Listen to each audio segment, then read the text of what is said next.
On today's episode of The Hook, we're going to talk about what we consider to be the golden age of video games. But to do that, I feel we need something a little more. Bring on those nostalgia goggles because it's hipster time. Excellent. Okay. All right. So, do you agree with me already? yes, I agree with everything you're saying right now. I have a brand new perspective on everything. Everything is terrible. I need to wear plaid. I think I need to wear a big ass beard. There's no lenses in these. You'll actually hit my eye. You hack frauds. So, the 80s and 90s are very important times for games, and I think for us, that specific time period had a really big impact for us, but I think we're specifically going to be talking about the 90s today, right? Yeah, the early 90s is a subject I like to talk about because when someone asks me, like, what was your favorite generation of gaming? And I instantly say, fourth generation. That was from the 16-bit era, basically. And I refer to it as the renaissance of video gaming. I can't take a thing seriously because I'm looking at you with glasses without lenses in them. It's amazing. Hop. Thank you, Terence. Okay, that's better. Okay, so let's continue. Let's go back to it. All right. You know, things aren't so bad anymore. Yeah. I'm glad I'm shaven. Yeah. Back to the. Yeah. Both you guys suck. So the 90s were big, right? Mm-hmm. There's a lot of stuff that happens in the 90s. So specifically the consoles we're talking about, I guess Neo Geo would be a big one to Neo talk Geo, about because it was even though it was more powerful than the main systems that we're all used to, but it was still part of that generation, yes. I guess the SNES, Sega Genesis, Nintendo. To a lesser extent, the TurboGrafx 16. Yep. 16 and number only.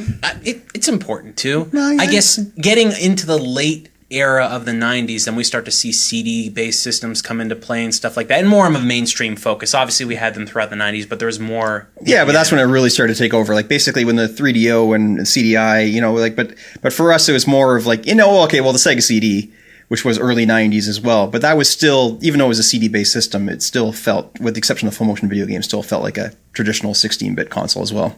Now, I think I don't want to be like crazy ass bold in saying this, but I think in the 90s. It's kind of a special time for gaming because we have kind of rules for how things are done now. And in the 80s, there was a limit of technology, but in the 90s, there was this big open space where things were starting to happen and there was all these crazy ideas being thrown at the table. We started to see full motion video in video games. We started to see 3D graphics just start to appear in a big way. We started to hear Red Book CD quality audio. Yes, that's true. Yep. You know, it's something that's funny about that too is CD quality audio. You never really think about that, but in the 90s, a lot of our games didn't have that. And a lot of the games we had were limited to just a couple megabytes, but in that time, we started to get CDs. And the concept and philosophy of having a 20 megabyte game on a disc that could have stored like 17,000 versions of those games or whatever. You know, we're getting to a point where we have these games that could be a lot bigger. And in some cases, we see games like Snatcher happen that utilize those really big formats and utilize all that extra space. But in other times, you start to see a lot of developers just go, well, let's just take a bunch of our old games and stack them on one disc. Yeah, but also, like I said, they used the CD soundtrack. Like some earlier Sega CD games were famous for that, like Wolfchild and several others, where it was still... The Wolfchild on the Sega CD was pretty much the same version as on the Genesis, minus a few cutscenes. But the soundtrack, like Terence said, Red Book audio,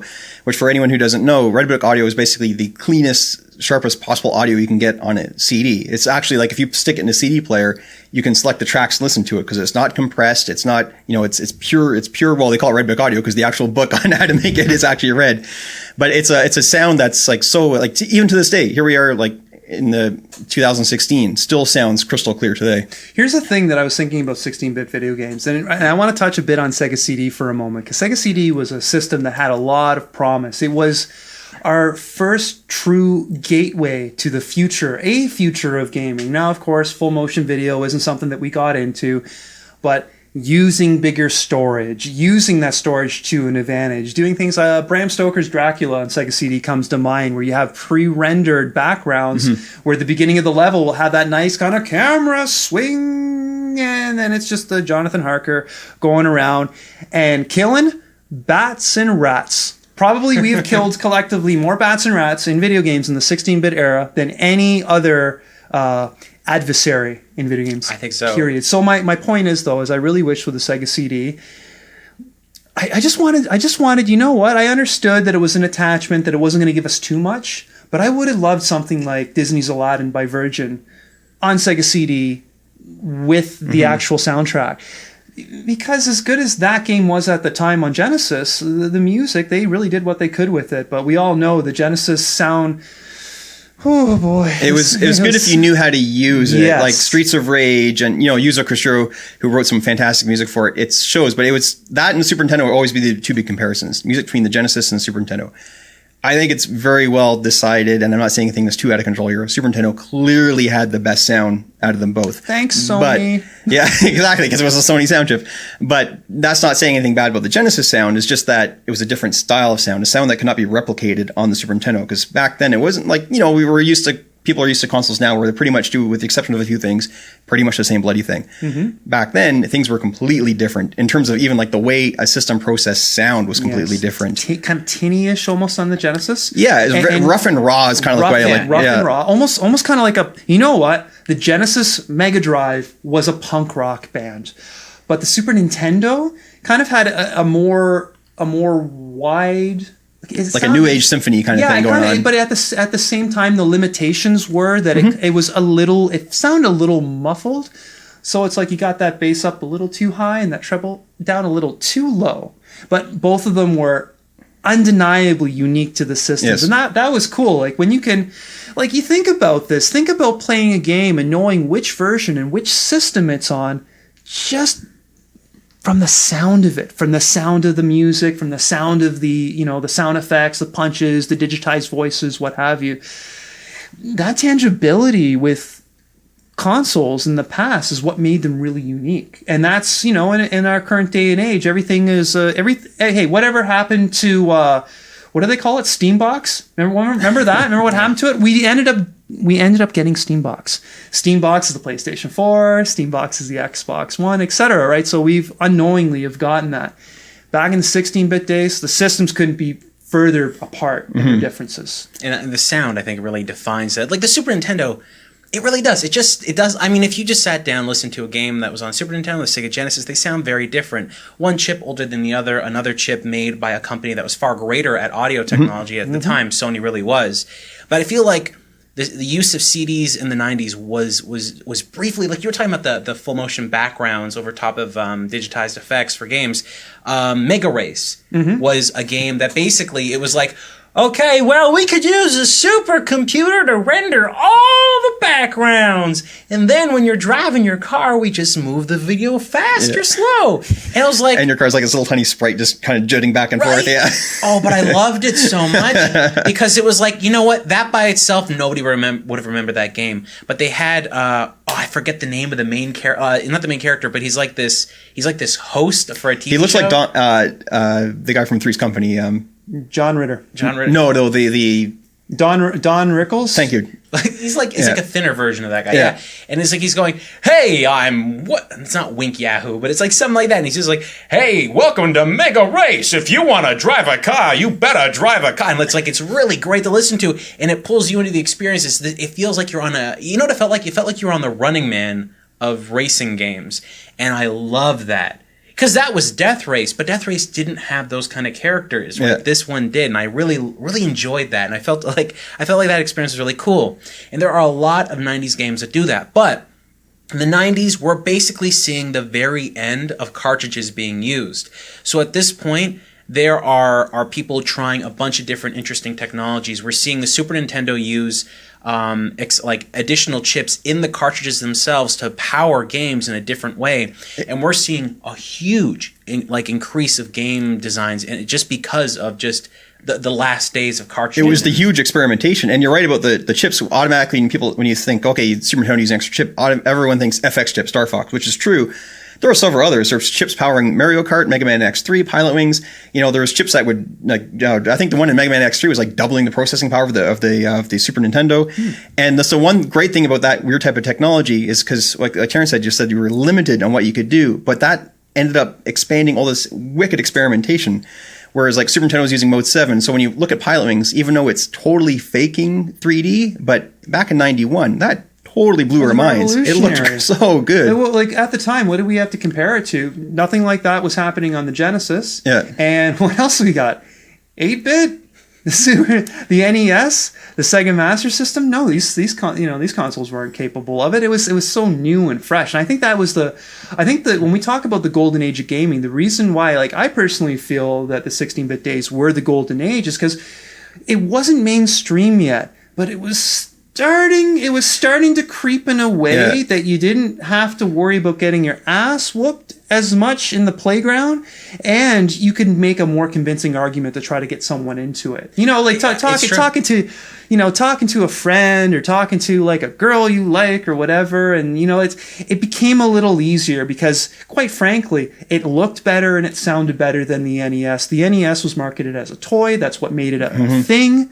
The family entertainment system. So it wasn't really, we didn't really have the language because it looked so primitive. But as graphics increased, and especially as Mike, you are the proponent of this, and I don't want to steal your thunder on this, but talk about the art of 16-bit graphics and how it holds up. Yeah, and that's the one thing, Terence, right, I've always said about art, because when we look at, say, like the early 32-bit games, some of them are still great, but there's no way to shy around it.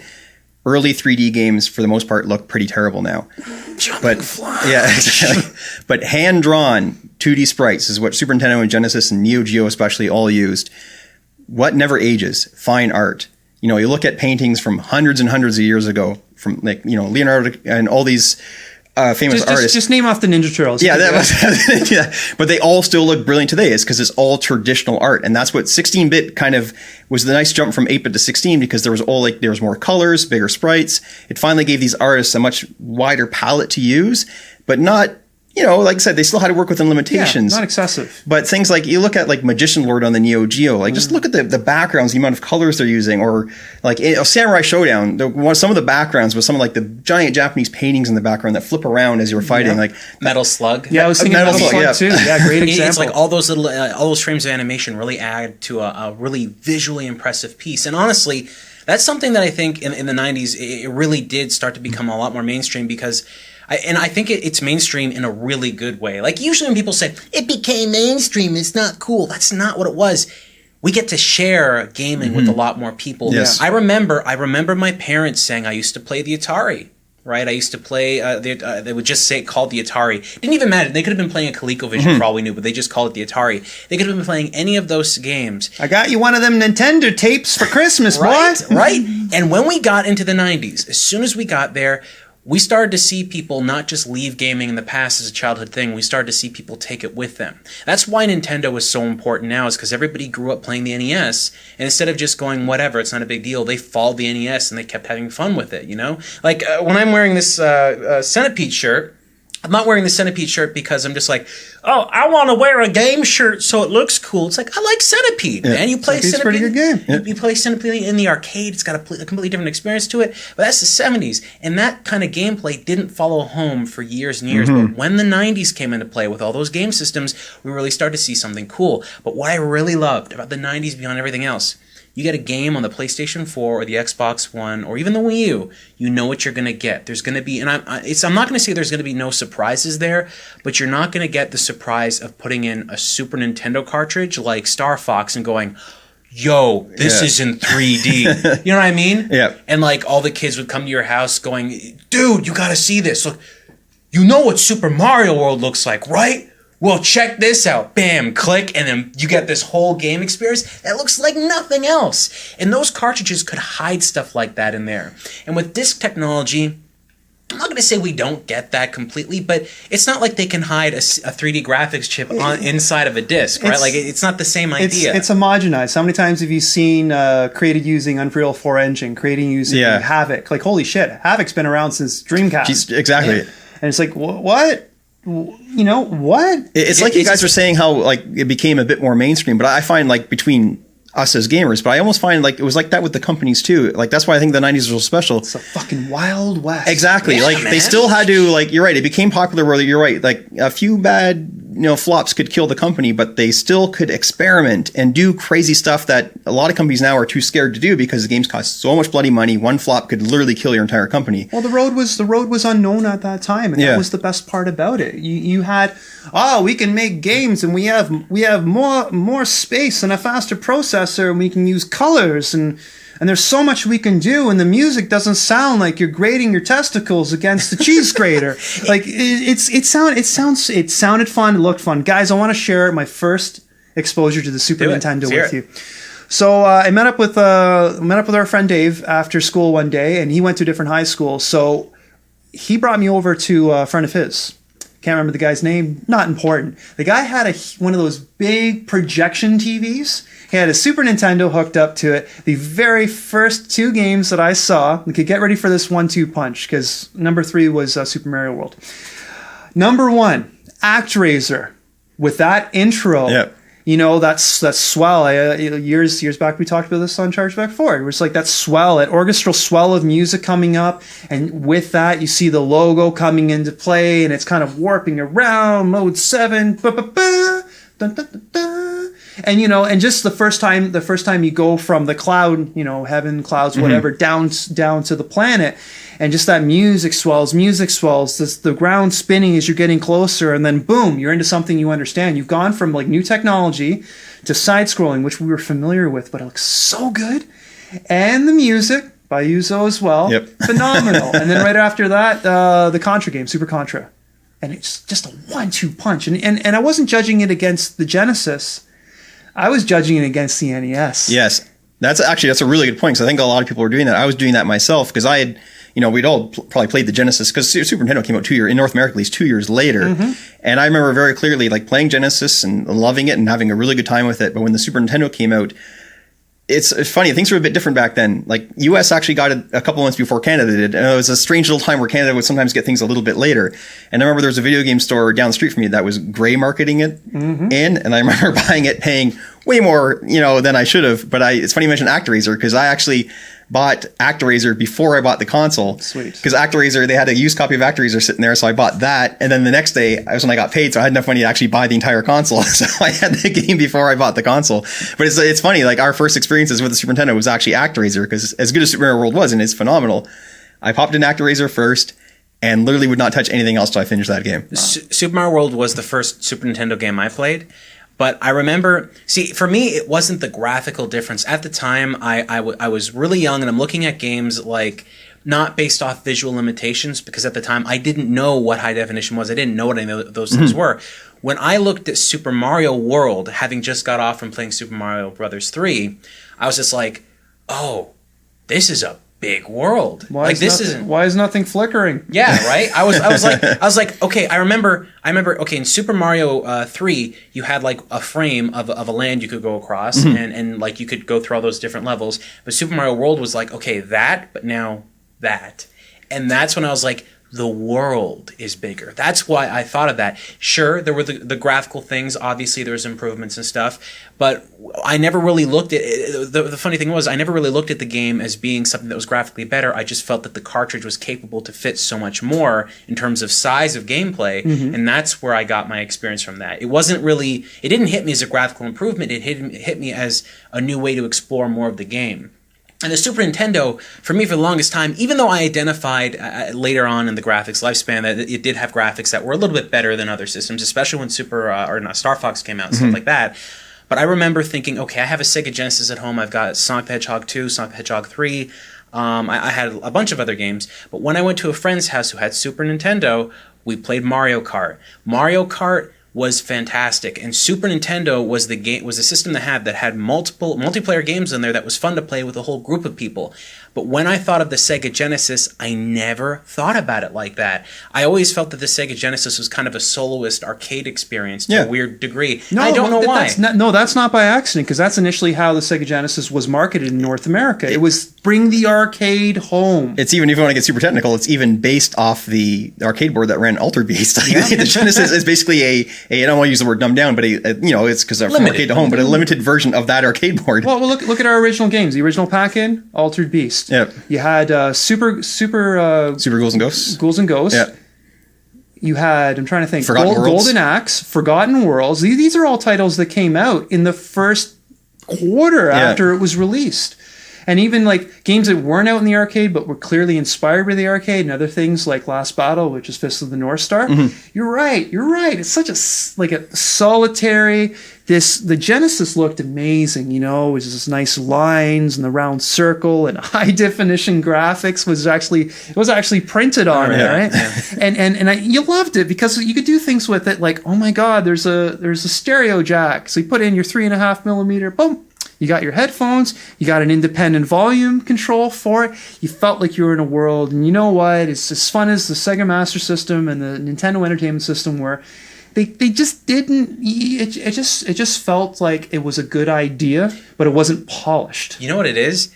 Sega Genesis feels like the final version of arcade-based systems. You know what I mean?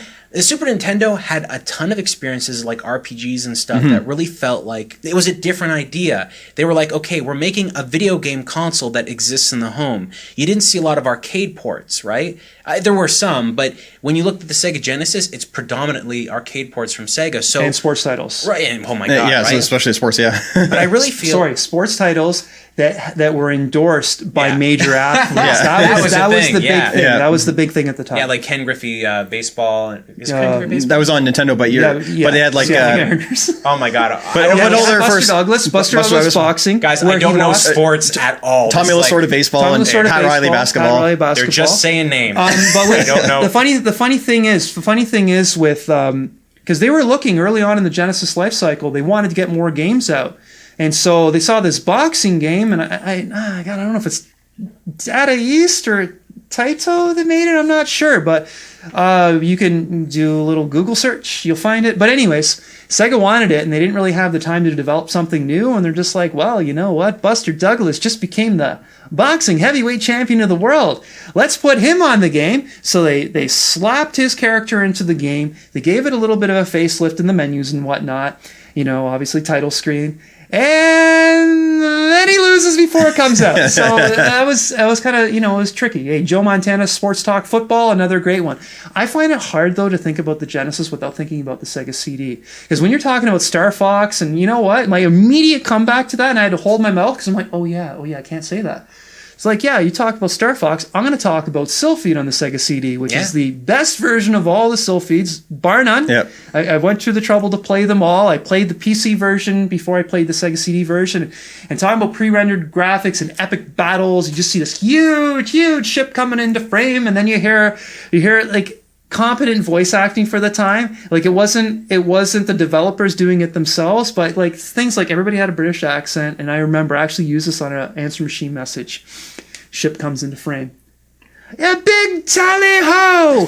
Look at the size of that thing! And I actually use that in an answer machine message to a very different effect. But I love the scale of it, and I think that's the thing that I feel that Sega really screwed up on, is they could have found a way to make the CD much more integral to the experience and much more complementary to the experience. It's really strange because I don't feel like Sega... I know that the misconception nowadays is that Nintendo was always advanced against everyone else. They were always making the better cartridge or the better system. But in many ways, I'd like to... As weird as it is, I think the Sega Genesis, with all of its add-ons, was a far more capable machine to play a variation of games compared to the Super Nintendo.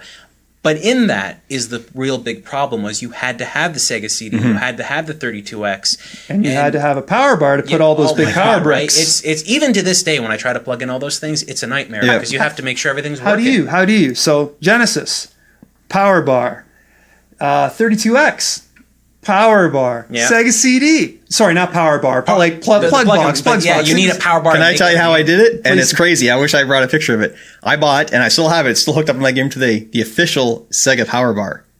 It was a power strip with the word Sega printed, but it was a gap in between them. Oh, man, look at that. Yeah.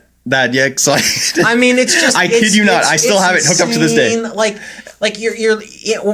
I know it's weird when you think of the 90s. When I think the best graphics for 2D in the 90s, I think Neo Geo, period. I don't think anyone's near them. When you think of the best CD implementation in the 90s, as crazy as it is, I think we're going in PlayStation era at that point. Yeah, because PlayStation came out for us at least 95. Well, yeah, but that was a... looking at that was the dawn of a new era, and that Yeah. was kind of the beginning of that's when the original PlayStation came out. It was a huge change because now as opposed to having X amount of megabits, now you're having 700, and like, oh, look at these things, and oh, we can make games on multiple discs. Look at what a big deal Final Fantasy VII was when it came out on CD, multiple. Because like CDs. the Sega CD was, this is why the Sega CD was a little bit limited, but at the same time kind of interesting, is because the Sega CD was made to play Sega Genesis games just with the space of a Sega CD, right? But when the PlayStation came into power, when it came out, when the Sega Saturn came out, these were systems that were based around the concept of a CD. They weren't the first ones, right? Yeah. I think we had 3DO, Amiga 32. Yeah, Amiga Amiga 32 CD, Yeah. 3DO. CDI, and We had a bunch, right? We had a bunch. We don't like talking about the CDI. They were trailblazers in one way or They another. totally were, but I honestly believe that the PlayStation and the 3DO and those systems, the major ones we know of, those are the systems that are like, okay, we've got a CD format, make the games for that. Before it, and there were a couple of bleed overs, but before that, we were seeing a lot of games being made for these systems that were from something else just with additions. Like on Sega CD, you had tons of games that came out that were on PC that all they were doing is like, we got space, let's put voiceover on it. Rise of the Dragon. right? Yeah, right, but that's fine. Yeah. That's Yeah. nothing Yeah. wrong with that. Best version It's to just- play. It's just that's what they did. And when it came to the PlayStation, they were like,